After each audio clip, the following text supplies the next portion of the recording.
Back to the normal, right? It's good. It's good. I see some familiar faces in the crowd. That one new. That one new. Hey. All right. Y'all ready? For all these years, Jimmie, how do you prepare for the coming season?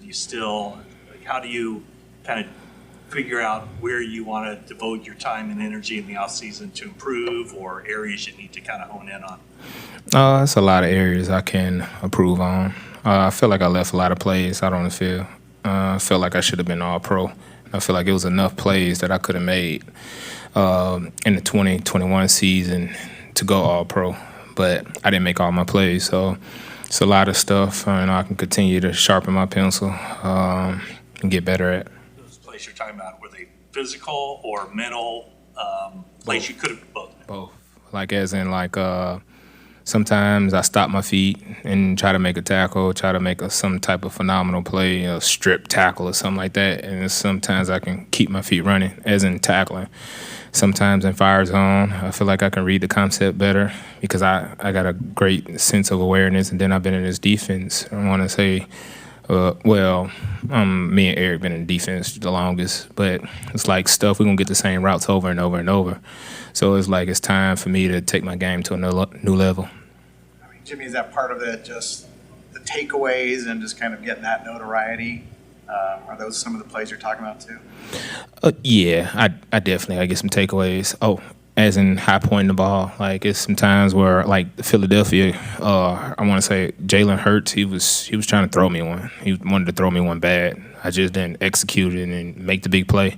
But that puts been one of them puts been my pick. If you go back and watch that game, there's a few more plays I left on the field too from last year. I missed the tackle in Detroit game, and I want to say Swift broke out like 2-3 times that game. I made every one but suffer one. Like I feel like, I could make that one tackle. Like I don't know what's my percentage of missed tackles, but I don't miss many. But if I can attack the ball, get the ball more with my tackling skills, like hands down, best safety in the league. Jimmie, you have not obviously been an All-Pro. You've not been voted to a Pro Bowl, but you have widespread respect from your teammates and I'm sure across the league. Does that, obviously you want those other accolades, but I don't know, it makes sense to soften the blow. The fact that you're proud of what you've accomplished in your career, but it sounds like you're still hungry for more. Yeah, I'm definitely hungry for more. It's a lot of things that go into just being a professional football. Sometimes guys get drafted to the right scheme, right position, but that wasn't my case. I had to persevere through some adversity, and it just makes me who I am. And I kind of been through adversity all through my life, so that's probably what I get the respect for. Like some players know what I've been through. So, but Pro Bowl, gosh, good luck. Ever since I gave that interview with Grant, I've been talking on Instagram. Good luck. I'm not very likable. I understand I'm the villain now, so they can't turn me into the villain. I'm already the villain. So, but I'm a great guy on and off the field. I just talk my because I'm gonna back it up. As the offseason goes on, what ways are you looking forward to Trey Lance challenging the defense, maybe in ways that hasn't happened in previous off seasons? Trey, I just want him to be him. Him being him, that's enough. He can move around the pocket. Nate's pretty good too. Jimmie do the same thing. All Jimmie had to do is trust his leg, and when he trusts his leg, you see how many games he won. But I'm gonna keep it on Trey. I can juice up everybody. But like I said, all Trey got to do is build that confidence up, keep getting them reps like he's doing, and each day he's gonna get better. Can you see the difference between him now and what he was at this time last year? He's more comfortable. Coming in OTAs, you get to start day one. He's still gonna make mistakes. I'm 9 years and I'm still making mistakes. So it's just about experience with him. So the more plays you get, the more different defense you get to go up against, and we're one of the best defenses in the league. Well, we got to prove that again, but. Previous was one of the best defense in the last few years, but him going against us, we're gonna make him better, and he's also gonna make us better. You're right next. Your lockers are side by side, right? Oh, you and Trey. Yeah. And what kind of rapport do you have with him? And like, Is he a friend of yours? Like, does it go beyond the field? Do you talk shop a lot? Like, what's that rapport like? Oh, we just talk to each other every day or every other day. I tell him, like, hey, you're not going to be able to throw this ball on me, or you're not going to be able to fit this in. Like, it's a wrap. You got to look somewhere else. Hey, I'm going to lean to your X wide receiver, so I'm going to force you to throw backside, and you're going to have to read the defense. Or he'll tell me, hey, I'm going deep today. I'm throwing the ball deep, man. I don't care if you're back there or not. If I get the read, I'm going to throw it. So just like, friendly competition like that. But we know we getting each other better. Balance out. Yeah. Does he get better? Yeah. Right. 2 days OTAs. He made some good throws. Yeah, 2 days 2 days he made some great throws. He just fit one in on me today. Coach Kyle, he got some smart routes. He's got some smart schemes, and Trey got a strong arm, so he gonna zip the ball in. If you give him any space, and he trusts it, he gonna zip it in. So, but like I said, I like where he's at right now. Do you, Jimmy, like when you were a rookie, we didn't get the full Jimmie Ward experience like we get now. So do you feel like you see more of Trey's personality now that he's not a rookie? It's hard. It's hard to really say, because he's still young. And, I'm right next to him. Trey doesn't feel like he did anything yet. He's only played 2 games. So I feel like it's a lot of stuff that he wants to do, a lot of accolades that he wants, just like me. But he's younger, so he just got to keep, he got to stay in his playbook, keep taking care of his body like he does. If you don't know, Trey's one of the first persons here in the morning, and he's one of the last persons to leave. So that's a good sign from the leader of your team. It seems like your mentor role is probably more reserved for Hufanga and coaching him up if he's going to take over a starting spot. How's that relationship? Oh, it's pretty cool, man. Huff is a great guy. Talks a lot. Heavy on the communication. Great hair. Might get him a shampoo deal in the future. Old Spice or something, Head and Shoulders. But no, man, I realize what's real, and what's real is right now his experience level. I have more experience than him, so if I can catch him up, if I can help coach him with DB, NCU, and try to give him some of the knowledge that I know, that'll make me and him equal, and that's gonna raise my game up. Just because I can count on him and he's gonna make me better. And I think it was one play I ended up forgetting. It was a rotation call, so we had to instead of coming down right, so just say it was right. It was a jet or a regular motion, and we needed to go down left. And I was so locked in, Huff like, hey, right, and he got my attention. And just like that, I could have bust, but he has enough experience. Like he played, how many games he started last year? 3. Damn, it seemed like it was like 6 or 7. He kept getting in the game every day, though. I mean, every game. So that's probably why it seemed like he started damn near like 10 games or something. But just that, him seeing the game from last year got him that much comfortable this year. And he's covering. He has great angles and a run fit, and he knows his stuff. And for him, it's just keep seeing it. Same experience. But yeah. Any more questions? No, I'm from the 49ers Spanish broadcast team. Oh, Oh, damn, my bad. Hey, is it? Hello? Okay. All right, my bad. All right. Next one. One more question for you. You mentioned that Trey Lance, first person in the building, last to leave. That's a good quality for a leader. Why do you consider him a leader at this young stage of his career? Well, I don't know what's going to happen. Do you even know anything that's going to happen? As of right now, I just see Trey Lance starting. So, I just feel like that's how a quarterback's supposed to act. Jimmie did the same thing. So I don't know what's the deal with that whole situation. But just speaking of what we have right now, I just feel like that's how you're supposed to carry yourself. And to me, I feel like he's a leader because he's quarterback-driven lead, and he's the one who's going to be controlling the rock. So, young, I don't care. Old, 2 years, 3 years, vet, you looked at as a leader. Thank you, guys. Thank you. Have a nice day. I'm doing great. How are you guys doing? Everybody good? Beautiful day in sunny Santa Clara once again. What was the highlight of your time away from the building here? Football-wise or just life-wise? I got to spend a lot of time with family, I'd say. Get a break. First off season, so I kind of didn't know what to expect, as far as, said the same thing in my exit interview, as far as guys leaving, who was going to leave with Mike, players and coaches. So I didn't really know what to expect, but, it was awesome for me to get away. I got to spend some time with Nate, got to spend some time with the receivers, got to spend a lot of time with my family, and got to get good work in down in SoCal. So it was awesome for me, time away. Now back at OTAs, and then kind of do the same thing for those 40 days away.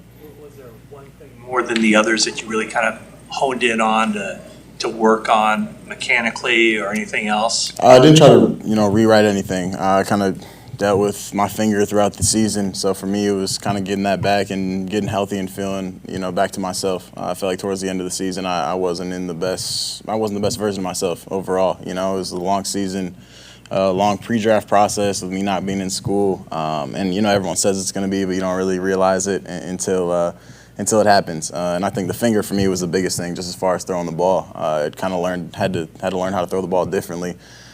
Without, kind of using my pointer finger, I guess just because of where it was at throughout the year. But now, I feel like I'm in a great spot health-wise and throwing the ball well and feel really good.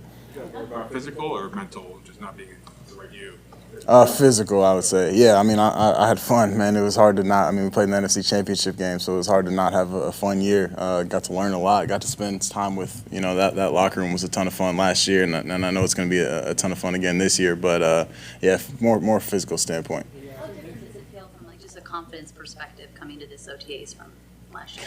Man, last year I was swimming a little bit. It was hard to not be, drafted, and then 10 days later rookie minicamp. So just trying to keep up with the other guys in the room. But yeah, I feel very, very different this year for sure. The company line last year was that your finger got better just in time for the Houston game. In hindsight, was it still an issue, even that far into the season, and were you dealing with it then? I could manage it, but it's a finger, so it's hard. I guess the process for me was it didn't get straight all the way. It was kind of the issue. So right away I couldn't squeeze, why I didn't throw after that preseason game. And then as the season goes on, it kind of starts straightening more and more, and swelling goes down. But it's just a thing that takes time. Bad habits kind of creep in when you're having to compensate for a bent. It's kind of just like I said, finishing off a different finger with your throw is something that you do kind of subconsciously. So it's for me, it wasn't something I was thinking about throwing, but it's kind of just happens. You find a way to adapt and find a way to throw. Your last finger was the middle finger then? I couldn't tell you exactly, but yeah, it was kind of between there. When your finger doesn't straighten all the way, it's hard to finish off that finger totally, if that makes sense. But yeah, we don't need to talk about it anymore. I feel like I'm in a great spot now. Yeah, it's 100% now. You didn't have to have a procedure, right? No, nothing like that. I apologize. Just one more. Nah, the finger? It looks good, I promise, man. It's going to be a really good one. When did the finger become normal? I can straighten it. Towards the end of the season, it got close, but, it was just a lot going on at that time. But I'd say when I came back, I took, a few weeks, about a month off of throwing, football, everything. When I came back, I felt, back to myself. What are you hoping to accomplish these few weeks? You're missing some mainstays on offense, some starters, Debo, other linemen and stuff. What are you trying to get accomplished until those guys come back, and how much do you miss them? I miss those guys a lot. Trent, Debo, Alex Mack, all those guys. They're just good guys to be around. JV's back in the building, Jason, so it's awesome to see him. We got real close last year, throughout him being in and out. But, for me, I just want to get better this OTAs. I think that's what it's all about for me. I'm not really trying to prove anything to anyone. Obviously, I'm going to continue to build my confidence and build guys' confidence. And we got a lot of new guys, Danny Gray, Ray, Malik. We got 10 new guys I feel like to throw to, and now a few more in the tight end room too, and running backs. So it's a ton of fun for me to get to feel guys and go out today and make mistakes and come back in the film room and learn why guys are doing what they're doing on certain routes, making certain decisions. So, yeah, for me, it's all about, getting better over these next few weeks. You alluded to it a bit earlier, but it was a marathon last year, counting the preseason, I think 23 games. In retrospect, that and the playoff run, what was the biggest thing that you learned kind of persevering through that marathon? I learned everything was new, so it's hard to, I guess, put my finger on one thing. Your rookie year, you go through it. Your first playoff game is your first wild card game is your first wild card game. Your first NFC championship is your first NFC championship. So, throughout the year, everything was new. It's my first week 1, first week 2, first week 3, and so on. So, I was thankful for Jimmie, thankful for Nate, thankful for all the coaching staff and the guys in the locker room. Like I said, I think that for me was the coolest thing. To be able to be a part of that locker room last year. I feel that same type of energy this year, even without, Debo yet, and Trent, and the rest of those guys that aren't here yet. So I'm super excited for this year. Trey reached out to all the rookies when they were drafted. Where did that originate? A lot of guys reached out to me when I got drafted, so I felt it was definitely, necessary and easy to pay it forward. It wasn't anything crazy. I saw some stuff. I didn't FaceTime them or anything like that. I think they had more important people to talk to at the time. But, just texted them, said congratulations. Can't wait to get them out here. Most of them texted back, most of them. I'm just playing. You seem like a natural leader. Last year was weird where you really couldn't be a leader. Do you feel like you're enabled to assert yourself in that way now? Continuing to find my role. Last year was, like you said, definitely different. But for me, it's, I want to keep getting better. That's my focus right now. The leadership stuff is, that's just being a good guy in the locker room. But that's stuff that's earned. That's not really anything I can say to be a leader. But, I'm just trying to be a good guy, be a good teammate, have my teammates back at the end of the day. Kyle mentioned he's still kind of learning your skill set and figuring out what you're best at and ways to sort of tailor the offense to what you do well. What's the biggest challenge for you from that standpoint, to being put through the ringer and seeing all of those things and how well you handle them, and what are you learning about yourself?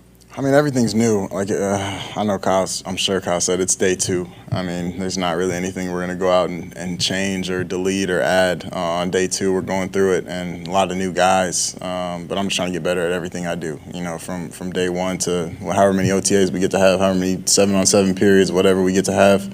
I'm just going to try to get better every single set. Does it amuse you when you see so many people have such strong opinions about how good or not you're going to be when you are done? I was just talking to Peter about this, actually. In the most respectful way possible. It doesn't change how I feel about you guys as people, but I really don't necessarily. It's not my job to care what you guys say or anyone else on social media. For me, I care about what the guys in the locker room think and what my coaching staff thinks. And at the end of the day, that's my job. You guys, unfortunately, aren't the ones that are making decisions for me or really have any effect on me in the most, again, respectful way possible. But I know everyone's got, strong opinions one way or the other. Like I said, I'm going to go out and try to prove people wrong, prove myself right. But I'm doing it for the guys in the locker room. Trey, piggybacking just kind of the leadership question, maybe just feeling more comfortable, even in this setting, you just seem more at ease and probably able to be more yourself. Is that accurate? Do you feel more comfortable just talking? This is the headline question, huh? I don't know. Yeah, I guess you could say that. But I feel like I'm in a good spot right now, mentally, physically. I'm excited. I'm having a ton of fun out there with these guys, and it's only day 2. So getting to compete with our defense is another thing that, man, they talk a lot, but it's a lot of fun. But, yeah, I'm excited for this year.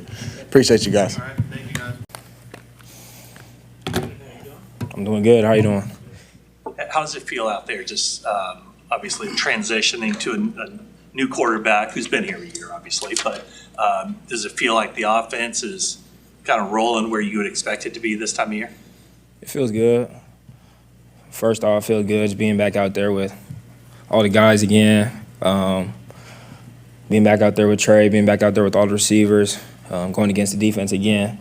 So that's been feeling real good. But just getting to see some of the stuff that we've been able to put together in the past few months, being off, and getting to go full speed and just continue to work. What's your first impressions of going up against Jimmie Ward and the daily battles you guys could be having in training camp? Yeah, I'm excited. I'm excited about him. I'm excited not only to go up against him, but to have him on our defense and watch him go after receivers. I've already watched him go. I've watched a lot of his stuff already so far. I got to play him a little bit last season when we played Kansas City in the preseason game.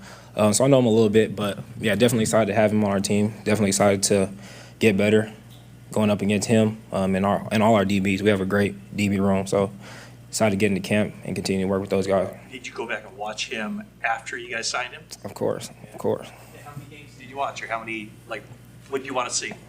Well, I watched him versus I've talked to him already. I watched him versus the Cowboys, just him going against some receivers that I like to watch as well. So, yeah. And what'd you see? He's a good corner. You said of course, like you would obviously go and watch him. Why is that part of your process to go watch a cornerback who's now a new teammate? That's a big money corner. So those are guys that we go against. Those are guys that you make your money playing against. So just the competitive nature and just seeing what he's about. You went to Southern California with Trey to work out during the off season. What did you guys work on? What kind of progress did you make down there? I think we went down there to throw, but it was just a guy. At first it was the guys getting together. He put it together. Just all of us being able to switch up the scenery, come down, hang out with each other, throw the football around a little bit, and just be in the California sun. But we got to work on a lot of things down there, and we were just playing football. Just a lot of guys. It was the first time throughout the off season that we were running routes and doing some stuff like that. So we're like, maybe we'll just all get together and do that together. But like I said, we're just building off of that, what we did, and just kind of fine-tune those things right now in this period that we get. What's the receiver room like right now with a new position coach and without Debo in there? Was he chiming in at all virtually or anything this offseason, or you kept in touch with him? Oh yeah, of course. I've talked to him. I know you guys want to know about what he's on, but yeah, I've talked to him. I kept in touch. We just called him earlier. He's working now, but everybody's in good spirits. Well, the room's awesome. Awesome. We love the new additions that we've had to the room with those young guys, and then the older guys from other teams as well. So I think we have a real legit room. And then just with Hank, I love Hank as receiver coach. I love having him. Just every day being able to learn from him. He shows his own clips in the receiving room, and we just get to watch him, talk to him. But I think it's really just it's a real connection there with Hank. So I feel like a lot of guys in the room feel that as well. Do you feel a little more ownership in the room, being one of the guys who's been around longer? Yeah, of course. We're young. We're not really young. You could say we're young in terms of playing. We have really 3 people who've played in this offense, and it's 2 of them here right now. So of course I have to take that ownership and just try to help the guys, the young guys especially, which I get to see now, being that guy last year and the year before, the young guy, just understanding, kind of seeing it from a different view of what they want from me, and I get a little bit more of an understanding of why they did certain things. Having a younger guy in the room now, and being able to see him, being able to talk to him about those things that maybe I had to go through, or maybe other people had to go through, or I had to see people go through, things that they might have got on me for that I see. So yeah. What have your impressions been of Danny Gray? He can fly. But also he's came in and he's ready to learn, he's ready to work. I like him. You saw Debo have a really special year 3 last year. You're going into your year 3 this year. I mean, do you have goals in mind, numbers wise, yardage wise? I mean, what are you anticipating for yourself in year 3? Well, I think everybody has personal goals that they want, but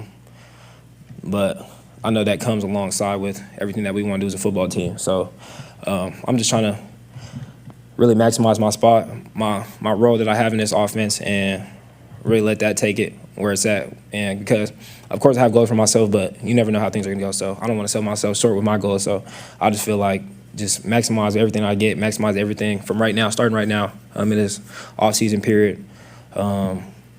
Just being on my stuff, and I know if I take care of what I need to take care of, I'm not worried about that at all. That's going to take care of itself. You mentioned talking to the young guys about things that you had gone through. When you look back last year, what's something that you can pull from your experience that you can offer to the young guys in terms of advice? Just like as a young guy, you come in, you want to be confident. You feel like pretty much everybody's been the guy where they come from, so there hasn't been there's not a lot of times where you have to take things or change things up or do something differently.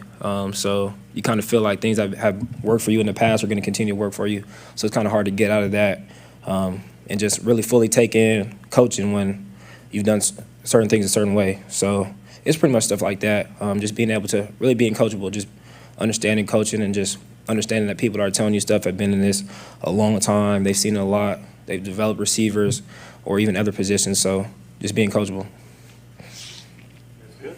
Thank you, BA. Oh, see, right to the point. Yeah, happy birthday, Claire. Let's see. Got a bunch of flowers. Now, unfortunately, they got delivered and she's not home, so that's awesome. Thanks, Claire. It's on you. Got a chef coming in, cooking us something fun tonight. And, we'll see where the night takes us. Not practicing out there today, just observing. What'd you see? Ooh, what did I see? Tight ends catch a lot of footballs. I saw that. We have a full tight end room right now, a lot of competition, so I love seeing that. Quarterback's throwing the ball. Nate Sudfeld hit a nice deep post when the safety bit on the basic. Gotta love to see that. Love seeing deep balls for touchdowns. It's just fun seeing football back on that field again. So I'm happy to be a part of it and happy that the Niners are playing football again. With so many other guys maybe not here in the building or not on the field, there's a different look on the field. It's just, and also new coaches. What's that whole new vibe like right now? I think it's a great vibe right now. I really like our coaching staff. Got to meet everybody. I think we're all the nice thing about being the Niners, we all share the same goals. We all want to win a Super Bowl, so everyone's working hard. Definitely we're missing some of our key pieces. The offensive line looks a little bit different when it's Trent Williams isn't there, Lakin's gone, Brunskill and McGlinchey aren't in, and Alex Mack's not in. So yeah, it looks a little bit different up there. But, I think the guys are learning. Coach Furster's helping that line out. I think they're going to be pretty good this year. I'm looking forward to that. A lot of new faces, but at the end of the day, we're all just playing football out there together, and you got to love to see that. Do you sense that Trey is kind of taking ownership of the situation and maybe asserting himself or letting his personality show a little bit more? I definitely think he's taking ownership for sure. You can kind of tell that. Even in meetings and stuff, he'll talk. He's assuming responsibility. He's knowledgeable about that stuff, so you got to really appreciate that about Trey. Like, he's trying, and I think spending a year under Jimmie, especially with Nate in the room too, who are the two insightful guys and two guys who've been in the league for a little bit that know how to be professionals and know how to make a team and play. I think Trey's learned a lot from them, and he's taken things from them, and he's continually doing them and just trying to better himself every single day. So you guys just talked to him. He's got his personality showing a little bit, and he's going to be out there slinging the rock around. So I think just the more practices, the more he'll get comfortable being the number one guy in the huddle, and I think he'll just get better from that. That personality is something you guys saw last season too. Yeah, no, definitely. Trey he does have a radiating personality. You can tell he loves the game. He's got a childlike love for it, probably because he's 22.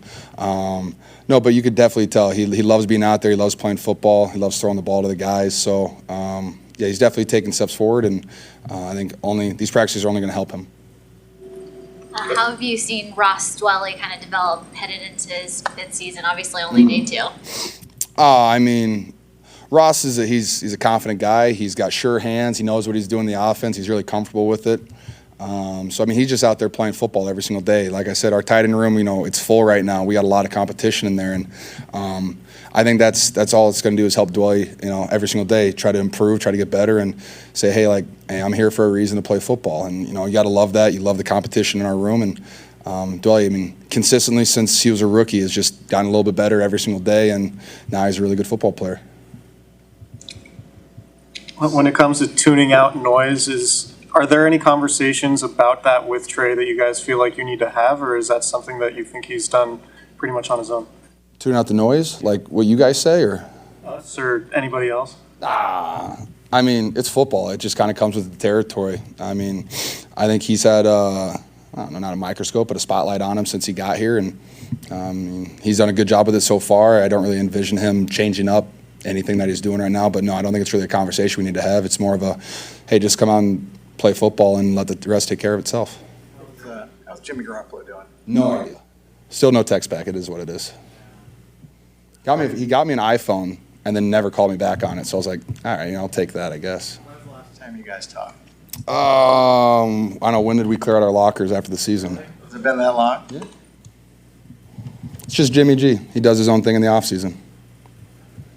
Are there things you're doing this offseason to avoid the non-contact lower leg injuries? Like, are there things you're changing in terms of your prep to? Or are those non-contact lower leg injury? Like the calf or the foot? That wasn't non-contact. Okay. So is there anything you can do to avoid it, or is he just doing the same prep?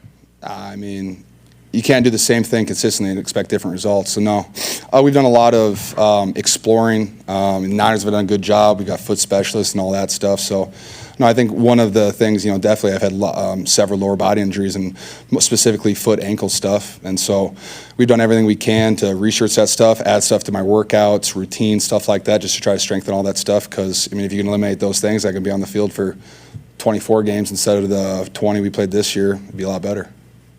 In addition to that, from where you ended the season to where you hope to be when this next season starts, any things that you've really kind of honed in on to improve on or kind of isolate, to reach what you would consider your potential? Yeah, just talking to Kyle and then our new tight ends coach, Brian Fleury, we had a great offseason. He came down and visited me in Nashville just to get used to each other and spend time with him every day after practice. And we just kind of go through all my routes from last year, run game, pass game, everything from seasons past too. Just saying, hey, I know you had a great play here, but your route could have been a little bit better. You could have been more friendly to the quarterback. Your steps need to be better on this route. Your release could have done this. And so just watching stuff, critiquing it with an open mind and comparing it to whether it's a wide receiver or another tight end that does similar things that I do. Just trying to be cleaner with a lot of stuff, less wasted motions, stuff like that. But, getting better. Ryan had such a good rapport with John Embry. How difficult is that to make that transition? There's always change in the NFL, but to go from a guy that helped bring you along and got you to the, helped get you to the point where you are to now have a new coach in that room. Well, yeah, I love Embo, and he's a fantastic coach, one of my close friends. We'll miss him, but Coach Fleury, I think one thing that's benefited him, he's been in the building for, I think he's going on year 4. He's been in our tight end room. This is his 3rd year in the room, so he kind of got a sense of our culture in that tight end room and how we operate. And can you relax? Jeez Louise. She had her phone on. That's crazy. No, don't want to hear it. But no, I think Coach Fleury, he's been in the room. He sees our culture. He knows the guys that are in there. He knows what he has. And he also, I think he coaches a lot different than Embry. They're very different coaches. So it's different, but I like it as well because it is a challenge. It's something new. He's very on all of his details every single day. He knows absolutely everything going on in the offense, it's just different. He has just a different point of view of it than Coach Embry did. And it's sometimes that new view, that new point of view can reveal other things, that I might not have seen before. So I really appreciate that from Coach Fleury. And it's not like he's not coming in and just hey, I'm the new coach. You need to listen to me. He's very he talks to the guys. He's honest with everybody, and you got to just appreciate that. He's been great so far this offseason. He has such an extensive background. He was a college quarterback and then coached linebackers.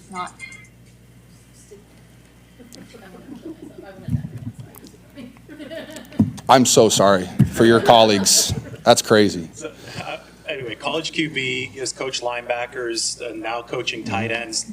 As a tight end, is some of that attention to detail, does that go back to how many different positions he's worked with, and can he incorporate that in useful ways as a coach? Yeah, just for example, one thing he did, our first 2 weeks back here, we broke down all the defenses that we're going to go, a lot of the defenses we're going to go against this year, and just how he breaks them down as a defensive coach, their responsibilities and all that stuff. And while that's something that most NFL players know, just to get a complete restructure of that and relearn the entire thing was very beneficial to, I think, our entire room.